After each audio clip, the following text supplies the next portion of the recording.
আসসালামু আলাইকুম, আমি সিয়াম শিকদার। স্বাগত জানাচ্ছি শর্ট আর একটি ভিডিওতে। সো আমি বর্তমানে আছি মুন্সিগঞ্জের গজারিয়াতে, এবং আমি যে জমির উপর দাঁড়িয়ে আছি সেটি একটি আলু চাষের জমি ছিল, যা গত 2-1 দিন আগে হয়তো বা এই জমি থেকে আলু সব উঠিয়ে নিয়ে যাওয়া হয়েছে।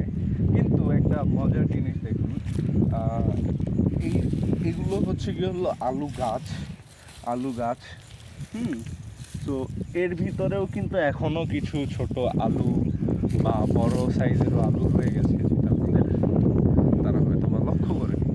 এবং এই জমিতে হাঁটলে দেখবেন যে ছোট ছোট আলু এগুলো আছে ছড়িয়ে ছিটিয়ে।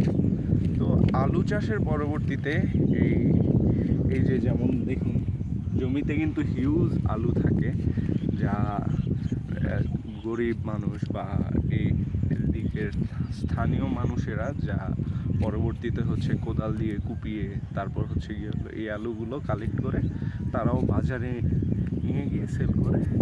এর মাধ্যমে তাদেরও কিন্তু একটা ভালো পরিমাণ তাদেরও লভ্যাংশ আসে। তো এই ছিল আমার আজকের ভিডিও। টাটা।